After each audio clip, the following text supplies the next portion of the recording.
this is my review of JoJo's Bizarre Adventure.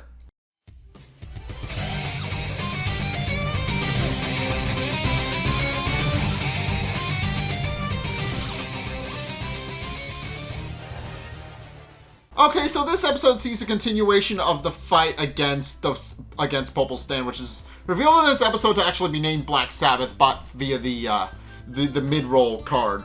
It's never actually spoken by any of the characters, but it is called Black Sabbath, and its name is revealed in an info card here. So we do know what its name is about halfway through the episode, but in any case, it showcases the fight against Black Sabbath, and Giorno has to get kind of creative on how to actually figure out how to defeat it. So it starts off where the last episode left off, with Giorno stepping inside of a shadow and Black Sabbath immediately going into autopilot mode and attacking him.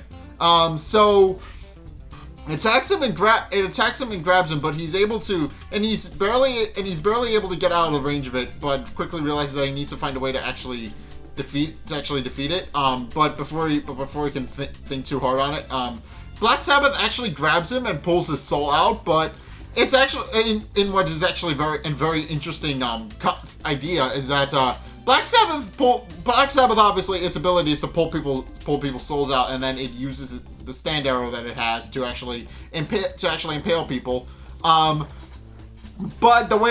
what's interesting is that if somebody actually already has a stand, when their stand is pulled out, it will actually show their stand instead of their human soul.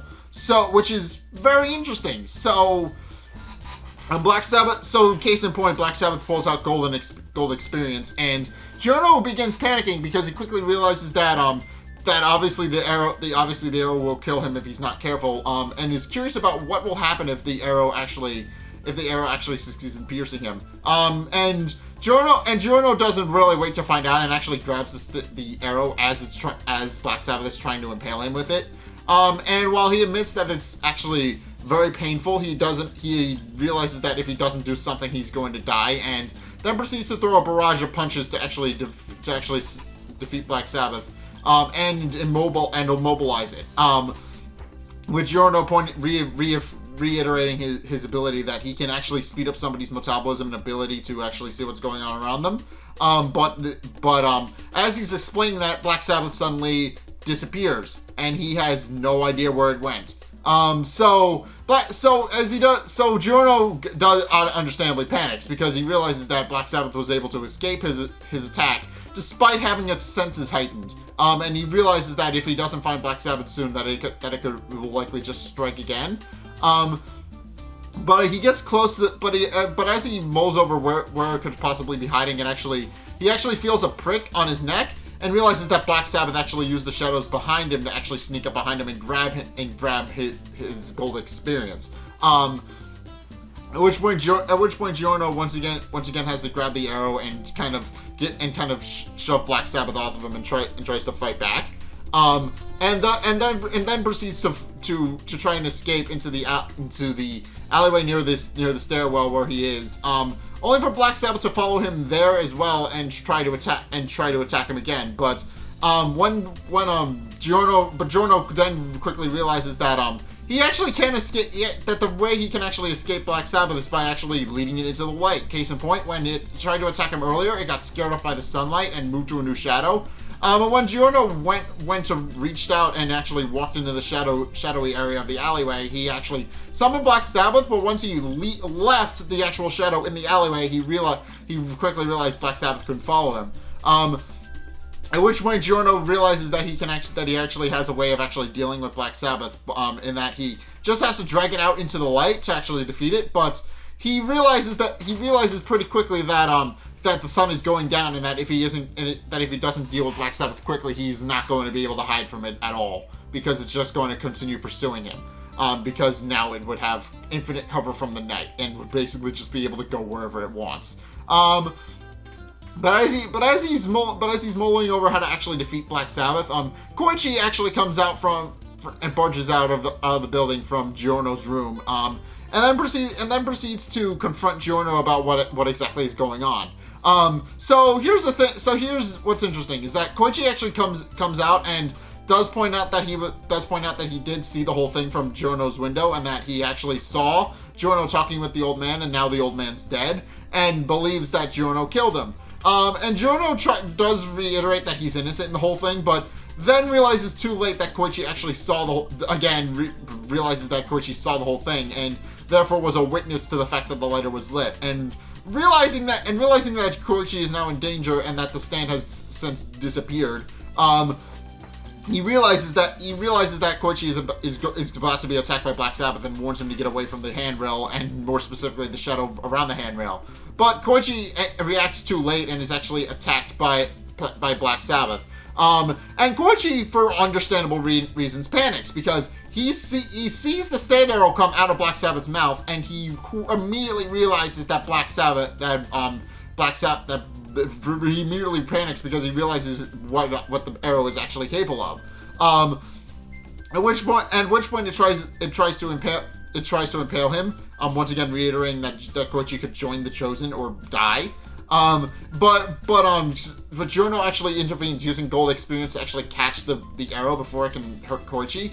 And then proceeds to actually turn the guardrails into what I'm assuming are vines. I know it's a specific type of plant, and Giorno even tells us what the type of plant is in the episode, but my memory is bad, so I'm just gonna call them vines. But he turns them into. But in any case, he turns the banister into vines, which causes Black Sabbath to be dragged out into the sunlight because now it no longer has the guardrail to hide in. So it then proceeds to start melting and getting horribly sunburned. I say that, but it is literally that. It's literally becoming burned by the sunlight and is literally catching fire throughout this entire scene. And Giorno then proceeds to get ready to deliver a smackdown, but Black Sabbath actually escapes into another shadow before he's able to do so. At which point Koichi then proceeds to panic about what exactly is going on, and pointing out that he knows where the arrow is from, since he knows that and proceeds to explain that he knows what the arrow does. Let's be perfectly honest, he knows what the arrow does because that's how he acquired his own stand. So obviously he's panicking because he knows what the arrow does. And Giorno is completely confused because what the arrow does and how it works, that's completely new to him. He doesn't actually know what the arrow is capable of. And realizing that Koichi actually does know, he asks Koichi for information, but Koichi refuses, pointing out very understandably that he's not going to tell a thief all this important information. And then asks why he should actually trust Giorno and help him. At which point Giorno explains that he actually has a very honorable dream that he hopes to carry out, and that he hopes Koichi would actually be able to help him carry it out by just honoring him and helping him deal with Black Sabbath. And Koichi, moved by Giorno's speech and realizing that Giorno is a good person, then proceeds to tell him how the arrows actually work. And we already know this information, but it bears repeating here since Giorno doesn't know it. The arrow actually creates stand users, and admits that he's actually encountered a stand very similar to Black Sabbath before. And Giorno realizes, and Giorno after hearing what Koichi has to say, realizes that that's likely what Polpo's true chest actually is. That if the lighter's put out for any reason, it will actually target whoever put it out and try to turn them into a stand user. At which point Koichi then proceeds to explain how Black Sabbath is an automatic stand, which means that it functions on autopilot using very simple commands, but it will effectively keep pursuing them until they actually defeat it and send it packing. At which point Koichi explains that they have to find the stand user and actually take him down, but Giorno points out that that's actually not an option, considering that he knows Polpo is safe inside his cell and they can't actually hurt him. So their only other option is to actually defeat Black Sabbath itself. But Giorno realizes that it can't actually move from the alleyway where it's stuck. So they realize that they really just have to find some sort of moving object that can actually have its shadow kind of put out and kind of just made non-existent by sunlight, so that they can actually trap Black Sabbath within a shadow and then proceed to beat it. And they then proceed to go find a vehicle that they can actually trap it in, a scooter, a bike, or something. But as they're actually leaving to go do that, Black Sabbath actually does something pretty smart and uses shadows from some birds that are flying overhead to navigate its way from the alleyway where it's stuck to the tree near Giorno, and then proceeds to attack him from that shadow and grab Giorno's legs. At which point Koichi realizes that Giorno's in trouble and uses Echo Zack 3 freeze to actually pin the stand down and trying to get it in an effort to get it to let go. Although it doesn't really work, since Black Sabbath has been explained time and again to be extremely fast and extremely strong while it's within a shadow. And obviously it's not going to work out very well for them, since Black Sabbath is pretty relentless and will not let go of Giorno. At which point Koichi then proceeds to panic because he realizes that if he doesn't undo 3 freeze, Giorno is likely going to break his legs because it actually grabbed onto Gold Experience legs.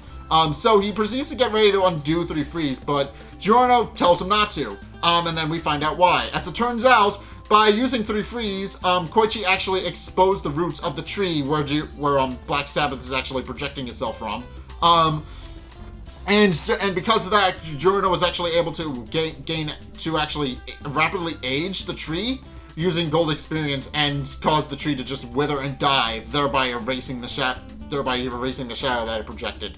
And Gold Experience and with its main source of movement actually destroyed, Black Sabbath then proceeds to burn again and tries to crawl away to another shadow to actually try and escape. But Giorno stops him and then proceeds to deliver a smackdown, which causes the stand to actually go flying and then proceed to disappear and wither and die. At which point, Koichi realizing everything that's been going on, and realizing that Jotaro actually does need to hear this immediately, pointing out that the stand arrow being in Italy is a very big deal. He proceeds to go find a payphone and tries to call Jotaro, but Giorno actually stops him, pointing out that obviously there's a much bigger issue in that it's not one person; it is an entire organization of people. And obviously, if Koichi goes off to tell Jotaro, they're going to find out. And also then proceeds to, and also Giorno does proceed to wonder if he'll actually be able to join the organization now, since obviously Polpo should be, since obviously in addition to failing the test, Polpo should be dead. But Koichi explains that's not the case. As Koichi explains, because it's an automatic stand, Polpo likely isn't really aware that there was even a battle to begin with. At most, he probably felt his hand was a little bit heavier, and that's about it. So Polpo likely doesn't know anything about that, but Giorno, after convincing Koichi not to tell Jotaro, then proceeds to go back to the prison later that day, and then proceeds to bring Polpo his lighter back. And Polpo is a little bit happy that Giorno brought his lighter back, but it's revealed here that he doesn't actually know Giorno's name off the top of his head.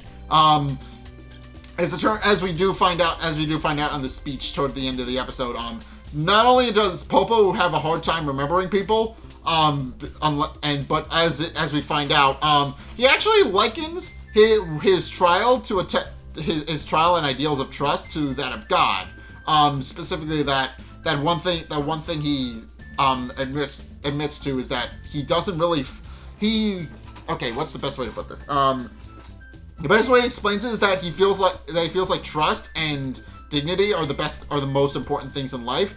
And that he admits that nothing else really matters. You can kind of slight somebody or whatever, but the second you question somebody's trust and kind of make them feel inferior, that's when Polpo decides to act, and does point out that even God would kill people if his trust was violated. But in any case, he does admit that since Giorno passed and kept the lighter lit for a full 24 hours, he deserves to be let into the gang anyway. And then even though we know that didn't actually happen, but he then proceeds to give Giorno a pin, which signifies the fact that he's actually joined the gang. But Giorno, before leaving, actually does something that we actually see a little bit later.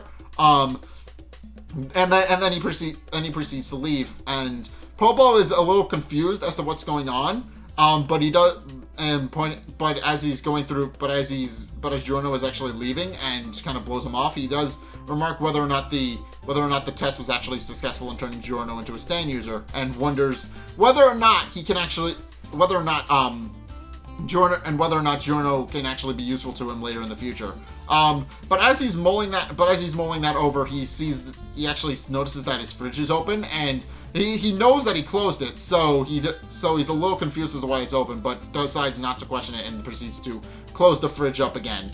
The next day, Giorno shows Bucciarati his pin, signifying that he actually has successfully joined the gang, and Bucciarati, true to his word, does then proceed to show Giorno where his gang actually hangs out and where they actually do operations out of. But as they're walking to where Bucciarati and his group actually operate out of, Giorno then proceeds to reminisce about the things that Polpo actually told him, and then points out that he actually has learned a very valuable lesson today, and then hopes that Polpo will actually enjoy his last meal as best as he can. And then it's revealed what Giorno actually did. As it turns out, Giorno, using gold experience, actually turned one of Polpo's guns that he keeps in his wall safe and turned it into a banana. And Polpo then unwittingly ate the banana, and which turned it back into a gun, and he killed himself. So yeah, effectively, Polpo committed suicide without actually realizing he was committing suicide. He turns the banana back into a gun and then shoots himself. And because he shoots himself in the mouth, it actually destroys his bow and arrow, which means that his stand arrow can no longer create stand users. So yeah, now that Polpo's arrow has been destroyed, he's now no longer a threat, and he's no longer a threat anymore because Giorno effectively killed him. And in a way that actually doesn't implicate Giorno as the murderer at all, because obviously he left the quote unquote banana in the fridge, but it was Polpo who pulled the trigger and killed himself. So yeah, Polpo's effectively dead by his own hand. And meanwhile, while Giorno is going off to meet with Bucciarati's gang, whose names I don't know, but who we meet most of in this episode. I'll get to them when I get to it, but as he's doing that, Koichi actually decides to call up Jotaro and tell him about what he's learned about Giorno, about how he doesn't feel like Giorno is as big a threat as Jotaro makes him out to be, and that he'll actually tell him in person when he actually sees him again. But he does remark to himself that that after witnessing Giorno in action, he does feel like that he actually carries the blood of the Joestars in his veins and the righteousness that they exude. And feels that Giorno will wind up going on to become a good person. So obviously he's not particularly worried about what Giorno is capable of, and with that whole matter resolved and deciding to actually keep everything a secret as Giorno requested, he then proceeds to go off to do some sightseeing since he's in Italy, and he's already done what he was supposed to do for Jotaro, so he figures why the hell not. And that's how this episode ends. So Polpo kills himself. That's long and short. That's what this episode is. So Giorno figures out how to defeat Black Sabbath and immobilize it, which in turn enables Giorno to actually cheat on his whole entrance test to actually join the gang. But join the gang he does succeed in, and actually does manage to walk away not really much worse for wear. So in any case, yeah, Giorno has effectively taken out his first enemy quite literally, quite efficiently, might I add. He got the guy to commit suicide shortly after defeating his stand.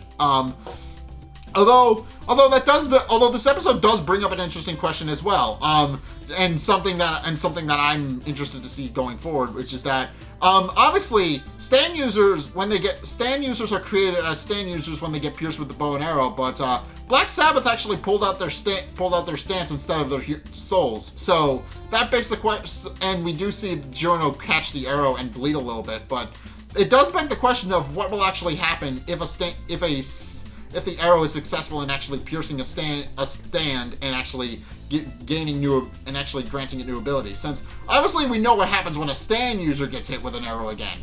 We know from Yoshikage Kira that he will actually gain a new ability. So what will happen if the stand itself gets pierced with the arrow?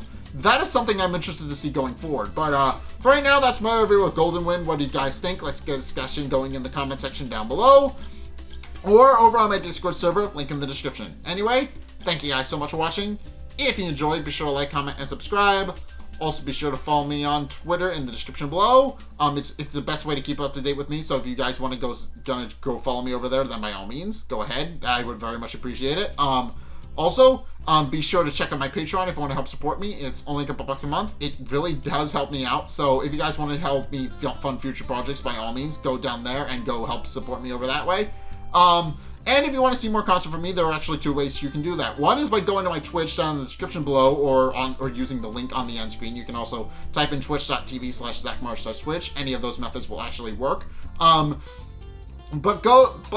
go check out my Twitch. I stream every Sunday, 2:30 Eastern Standard Time. So if you guys want to go see that, by all means, go ahead. I also post the archives up here every Monday-ish. So be sure to go check check that out if you haven't. And also, the second way you can check out more content from me is by checking out the videos linked in the end screen. The top video is the most recent video. It may or may not be this one.